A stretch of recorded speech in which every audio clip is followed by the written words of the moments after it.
নোয়াখালীর প্রধান বাণিজ্য কেন্দ্র চৌমুহনীতে যানজট প্রকট আকার ধারণ করেছে। যানজটে নাকাল এখানকার বাসিন্দারা। দিন দিন এ জট বাড়ছেই, ফলে পথচারীদের দুর্ভোগ বাড়ছে সমানতালে।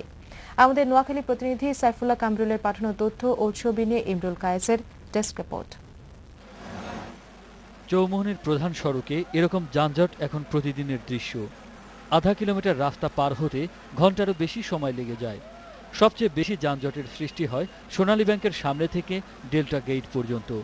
যানজট এতটাই প্রকট যে পায়ে হেঁটে চলাও মাঝে মধ্যে কঠিন হয়ে পড়ে। যাত্রী সেবা বাসগুলো আছে এবং সুগন্ধা বাসগুলো আছে, ওইগুলো ঠেকে ঠেকে রাস্তা দাঁড়ায়, ওরা যাত্রী উঠা নামা করে, এই কারণেই মূল যানজট। মনে করেন জাম ভারতে 1 ঘন্টা 1.5 ঘন্টা আধা ঘন্টা 20 মিনিট 30 মিনিট আছেই।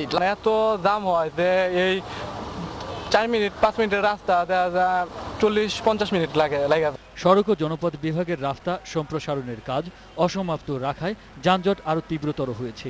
ব্যবসায়ীরা অভিযোগ করেন, রাস্তাকে 4 লেনে রূপান্তর করতে সড়ক ও জনপথ বিভাগ পাশের সব দোকানপাট ভেঙে দেয়, কিন্তু গত 2 বছরেও রাস্তাটি সম্প্রসারণের কাজ শেষ হয়নি। এর উপর রাস্তায় রিক্সা স্ট্যান্ড থাকায় জটের মাত্রা আরও বেড়েছে। এই যানবাহনের কোনো বাস স্টপেজ নেই, হাজার হাজার রিক্সা, কোনো রিক্সা স্ট্যান্ড নেই। বর্তমানে এই রাস্তা আরো চওড়ার দরকার এবং রাস্তা চওড়ার জায়গা আছে, চওড়া হচ্ছে না। এদিকে সড়ক বিভাগের জেলা নির্বাহী প্রকৌশলী জানান, রাস্তার 4 লেনের কাজ সমাপ্ত হলে আর যানজট থাকবে না। চৌমুহনী বাজার অংশে 4 লেনে উন্নীত করার জন্য একটা প্রকল্প ইতিমধ্যে অনুমোদন করছে এবং আমরা সহসাই এটার কার্যক্রম শুরু করব। ইনশাআল্লাহ আগামী 2 বছরের মধ্যে এই প্রজেক্টের কাজ শেষ হয়ে যাবে এবং তখন যানজট সম্পূর্ণভাবে নিরসন হবে।